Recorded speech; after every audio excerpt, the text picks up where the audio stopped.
Hey, what's up? My name is Pete and welcome to Pete's Guitar Corner. And when I'm not snuggling with my guitar, I'm hanging out with you, helping you learn or perfect your craft better. I know a lot of you have made resolutions this year, and that's what I wanted to start my first series on, was the very basics of guitar. So we're going to start from the ground up, and we're going to start with going through the instruments. We'll go through acoustic, electric, we're going to talk about amps, we're going to go through accessories, and I wanted to really start with the very building blocks of guitar. We all start somewhere, and I have a passion personally for seeing those that want to learn guitar succeed. Alright, before we go over the differences of an acoustic versus an electric guitar, I wanted to talk about one thing. You want to make sure that you have a goal with playing guitar. That's very important because you can get frustrated, it can be tough, but if you have a finish in mind of where you want to get to, it'll make it easier. If you can see it end, a lot of times you can get there faster. So it's good to have a goal of what you want to do, whether it's just for fun or if you do actually want to play in front of people. And then also one thing that you want to make sure you do is you have a scheduled time to practice. You know, I don't really have a scheduled time that I practice. I normally just, you know, when there's downtime, I'll grab my Jasmine and I'll go ahead and just sit down and do some guitar finger exercises. But it's regular, so you want to make sure that whatever you do, you have a regular time to practice. One thing also I wanted to mention is everything that I talk about today, I'm going to have links in the show notes for the accessories that I recommend. Also, I'll have quick links so that you can skip ahead to certain parts within the video. So if you want to go ahead and listen to the guitar first and you want to listen to the electric guitar first, you can do that. And also I'm going to link this to my blog as well so it can all be written out so you don't have to memorize everything I say. Alright? Very good. I have an acoustic here and electric here. We're going to go through the differences of each. So let's go ahead and get started. Alright, so let's go ahead and start with acoustic. And we're going to go ahead and go through the differences of the acoustic right now. First thing is relatively obvious. The profile from an acoustic is bigger than an electric. The body is wider than electric. The strings are higher off the fretboard, and the fretboard is this right here. You got the sound hole, and that enables the acoustic to be played without an amp, as opposed to an electric. You normally have to plug it in for it to be really audible. The strings on an acoustic are normally bronze. You can't put other strings on the guitar, but normally it is bronze. If you want to make it easier on yourself to learn acoustic, you can put nylon strings. Normally those are put on a classical guitar, but you can put them on a acoustic. My acoustic has electronics in it, so you can plug it into an amplifier or you can plug it into a PA system, and the pickup is right in there. See if you can, there it is, and you plug it in right there. So those are the main differences for acoustic versus electric. This guitar sounds great. It is a medium-sized guitar as opposed to a jumbo or a smaller one. So this has a really nice tone to it.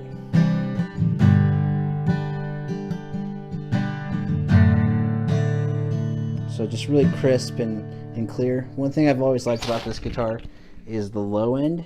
For some reason this guitar has always had a better low end than a lot of acoustics I've played. I've played some Taylors and I've played some Martins, and I haven't heard the low end that I get from this guitar on some of those guitars. So really like this guitar. So that is the acoustic. Let's move on to the electric. Alright, so there's different schools of thought of which you should start on as far as acoustic versus electric. Some people are hardcore, start on acoustic. I don't really have a preference, honestly. I started on electric, and so I eventually moved to acoustic. So I think if you start on either, you're fine. The point is just starting. So let's go ahead and let's start on the electric. Alright, I have an electric. So you got the pickups, which are the main thing on the guitar, and what they do is they pick up the sound on the guitar. So when you play and you have your toggle switch selected on which pickup. Mine's a 5-way, so if it's like this, it's just this pickup, like this, those two, this, middle, this, these two, this, that one. I mostly play either this way or that way. That's how I play. So if I have it selected here, that means that this pickup is active, and so when I play, this pickup's going to pick up the sound. You have the volume and the tone knobs right here. This controls the volume of the electric, and this controls some of the tone that you can get out of the electric guitar. It doesn't really control the full tone of the electric guitar, but controls some of it. You have your input jack right here, and then you also have this right here. This little hole right here, this is for a whammy bar. Other thing to point out is the strings.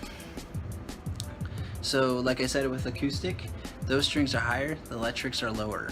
That's why it's easier to learn on an electric versus an acoustic. Pick guard, right here, pick guard. This is for when you play, your pick hits it and doesn't hit your paint. So that's an electric guitar. So no sound hole, so you definitely need an amp to hear this one, because if I play it like this, you might be able to hear it because of my mics that are on me, but if you're in the same room as me, and you're not gonna hear it, sorry. So yeah, so I want to go ahead and show you the different pickups on the guitar to show you the different sound profiles that they give. So we're going to start with the bridge pickup. It's this one right here. So I have a little bit of overdrive on, and I'm tuned to E flat standard, and I'm going to turn it down just a little bit to clean it up.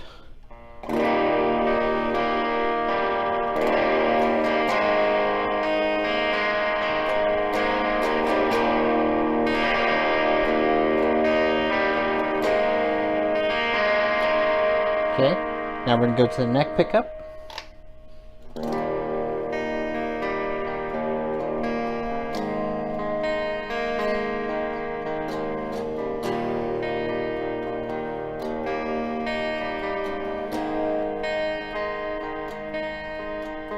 Okay, now we're going to go back to the bridge, and I'm going to dirty it up a little more.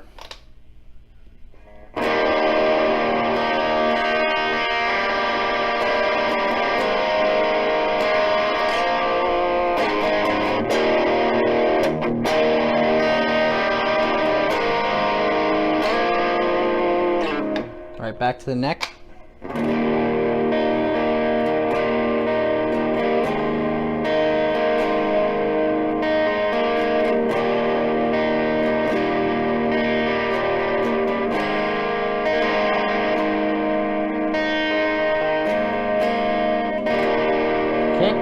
Now we're going to go to the middle pickup.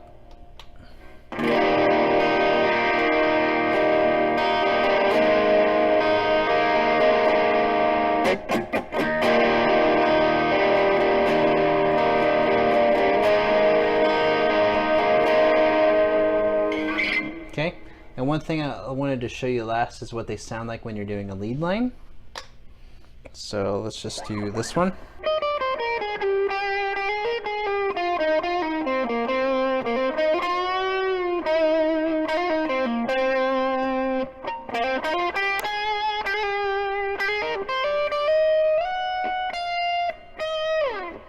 Okay, go to the neck.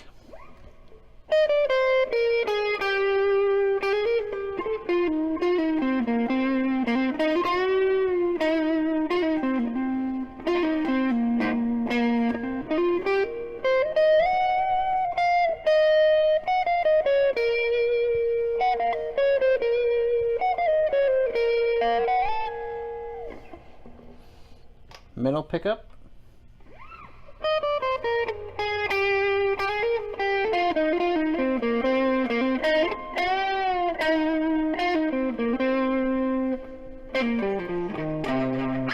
So that's just kind of the difference between the pickups, to give you kind of an idea of what the different sound profiles you can give. So I will go in depth later on my pedals. I just wanted to demo the pickups. So now we're going to go into accessories. I'm going to go ahead and show you some pedals that I recommend getting. Also, I'm going to go over strings, and I'll also talk about picks and all that. So let's get to it. So let's go ahead and start with picks. So I have a lot of picks that I like. I really like these ones. They're the Tortex picks. They've always been one of my favorite picks to use. And I like them. This one's a medium weight. It's the yellow one. I also like the heavier ones as well, and they have those in the Tortex as well. This is not a Tortex, but it's a good example of heavy one. So when you're going to look for a pick, one thing that I do, here's a Tortex one that's heavier. So when you're looking at picks, one thing you want to consider the weight of your pick. So if you're playing acoustic, a lot of times I recommend getting a lighter pick, so you can get either the medium is what it's called pick, or you can get light for acoustic. If you're playing electric, I prefer to use the heavier picks. I feel like I have more control when I'm playing.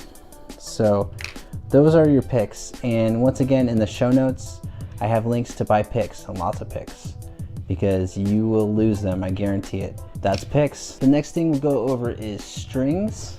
So the strings that I'm using right now that I really like are the D'Addario XL nickel wounds, EXL 117, and they're medium top and heavy bottom. So I like to play in some drop tunings at sometimes, and these strings do the job. They definitely get me down to that low C sharp that I want to get to, and it still holds a tune.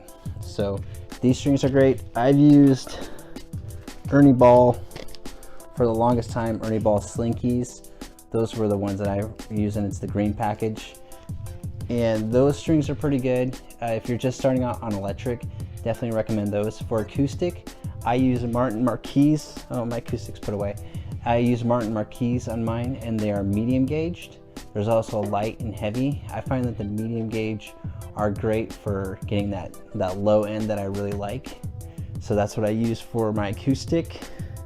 I just recently switched to different strings. I was a hardcore Slinky fan, and then I tried these D'Addarios, and I think I'm sold. I think I'm gonna keep using these ones, because a lot of times you get like the thicker strings and they're harder to play, but these strings are just really easy to play even though they're so thick. So those are the strings that I recommend looking into. For acoustic, if you're just starting out, definitely get some light strings. Those will be easier on your fingers. Electric, you can get either the medium gauge, which is the green packet of Slinkies, or light gauge. Either one works. All right, patch cables, yay. So we got different patch cables over here. We have this one. I recommend getting a really long one. If you're playing electric, make sure you get a good long cord. I think this is a 20 footer, but a lot of times it's good to have that length. If you only get like a 5 footer, you'll be pretty tied to the amp. The other cords that I recommend getting is these little ones. If you're gonna do pedals, I really like the Fender ones. They seem to work really well, and they seem pretty durable. I got a bunch of these off of Amazon, and they were just great. And I like them because a lot of times you'll have your pedals really close, and so you can go like that and have them still there and have them really close together. So these are really cool. Remember, all the links are in the description, so you can definitely go check them out. So let's go through pedals. And one thing I wanted to go over first before we go into the pedals is make sure you get one of these. This is called a hotspot, or a one spot, excuse me. And what you can do is, instead of having 9-volt batteries for all your pedals, you just plug this guy here and it powers your pedal. So it saves you a little bit of money in the long run on 9-volt batteries. So the first pedal you want to go for is an Ibanez Tube Screamer. You want to get an overdrive in general, but I definitely recommend the Ibanez Tube Screamer. It's one of my favorite overdrive pedals, and it's so thick and warm. Just love this pedal. And then for distortion, I've been using this guy right here, the GT500 full tone. And I like this distortion because you can control the EQ on it, and you can adjust, you can kind of dial in a little bit more, and it's not as harsh as some distortions, which is something that I really like. Tuner, make sure you get a tuner, not a tumor, but a tuner. Make sure you get one. whether it be this kind of tuner where you plug your guitar into, or you get one of the ones, the little ones, or you get one that clips on your headstock. Make sure you get a tuner. You always want to be in tune. Get a tuner. Delay, I have two of them. I have an analog delay and a digital delay. I'll go over the differences in a later video, but I use this one mainly for accenting my playing, and this one kind of does kind of my ambient stuff. So definitely recommend the Memory Boy, and make sure if you do get a delay pedal that it has a tap on it, so you can tap into beat with the song that you're playing. So some of them have them like this where you tap on the pedal, or they have an external tap that you tap in. Just make sure you get a tap. Neat little effect to get is a tremolo. It's a neat pedal, and I'll link all these pedals in the description below. But tremolo is really cool. It's kind of a neat little effect. If you've ever heard the song by Green Day, Boulevard of Broken Dreams, the beginning of that, the effect that they're doing on the guitar is a tremolo pedal. Then the volume pedal, infamous volume pedal, Ernie Ball. And I've used this one for a long time, and I haven't had any issues with it. I like it because it has the tuner jack, so you can plug your tuner right into it, and you don't have to worry about if you cut the signal that it's going to cut your tuner. You can cut the signal and still tune your guitar, which I like doing. Some people have complained of issues with this pedal. I personally haven't had any issues with it. Guess I'm lucky. So that is pedals, and I'll link all these pedals in the description below, and check them out. And I definitely recommend them. You know, any of the pedals, any of the accessories, I recommend buying online. Alrighty, last but not least, okay, we got stands and wall hangers. So you want to make sure that you either get a guitar stand or a wall hanger. One thing that this helps with is practicing. If the guitar is out of its case and on a wall hanger or on a stand, you're more likely to play it than if it's in a case. So definitely get a guitar stand or a wall hanger. And then cases. So this is my electric case. It's a soft shell case. It's really nice. I like it.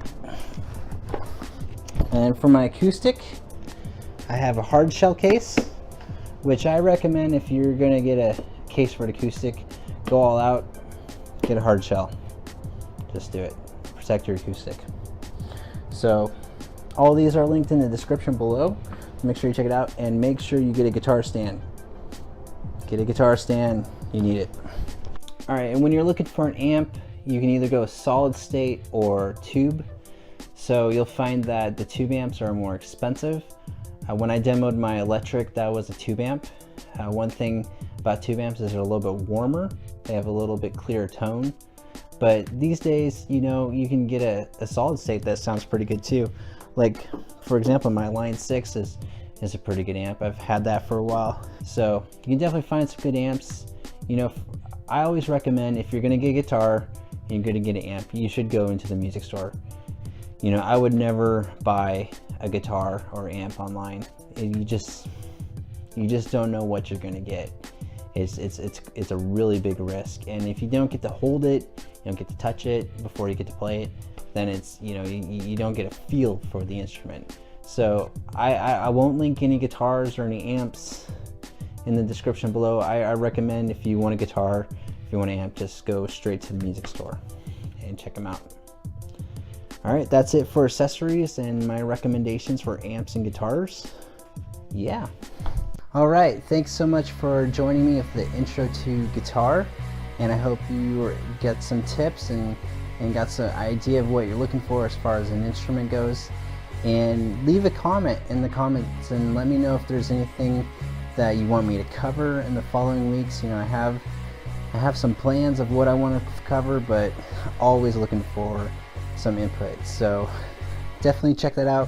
Also make sure you like and subscribe to my channel, as we're going to go through different videos and we're going to keep going. So make sure you do that. And yeah, thanks so much for joining Pete's Guitar Corner. I look forward to seeing you next week. See ya.